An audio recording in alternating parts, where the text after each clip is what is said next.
Assalamualaikum warahmatullahi wabarakatuh. Hai semuanya, perkenalkan nama saya Dwi Handayani, NIM 15156210001. Saya dari Program Studi S1 Pendidikan Vokasional Desain Fashion, Universitas Negeri Jakarta.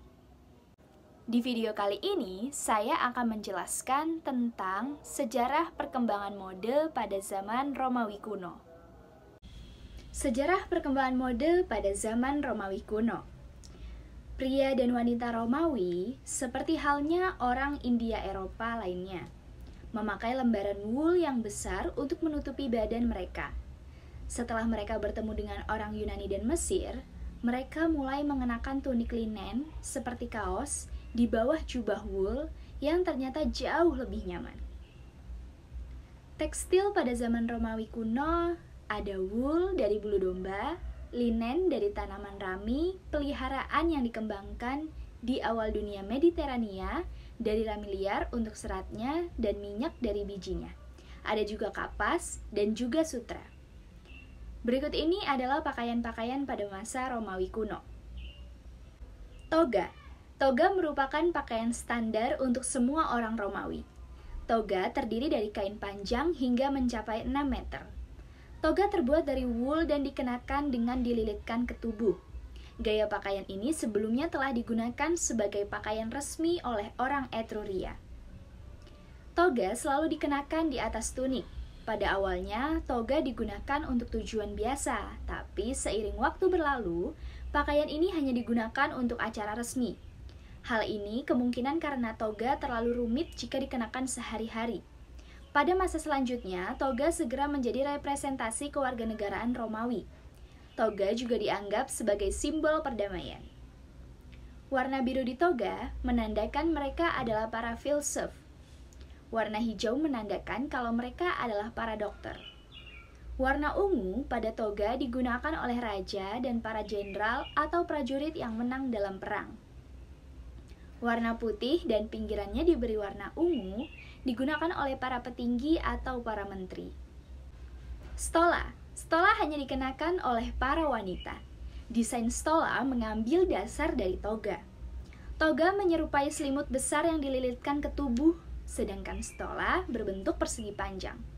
Ketika disampirkan ke tubuh, stola membentuk pakaian panjang yang mencapai tanah. Stola juga dikenakan di atas tunik. Tunik. Tunik adalah setelan kain persegi, berlengan atau tidak berlengan, yang diikatkan ke tubuh menggunakan sabuk, tali, atau bros. Di Romawi kuno, tunik biasanya terbuat dari bahan wool yang ditenun lalu dibalutkan ke tubuh sebagai pakaian dasar.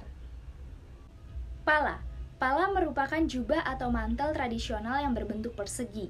Pala sering digunakan juga sebagai penutup kepala dan selendang. Biasanya dikenakan bersama stola setelah tunik.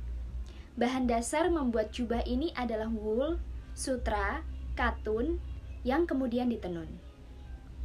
Penggunaan pala tidak terbatas sebagai pakaian saja, melainkan juga sebagai selimut, karpet, handuk, layar pada kapal, dan kain sampiran pada kuda.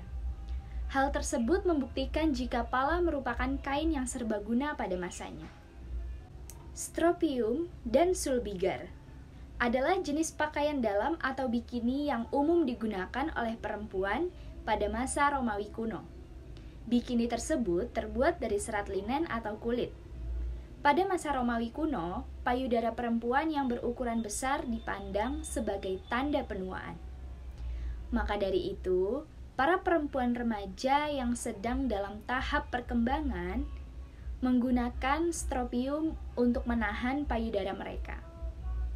Selain dipercaya dapat mencegah payudara membesar, stropium juga dinilai sebagai pakaian yang nyaman digunakan ketika berolahraga atau melakukan pekerjaan berat.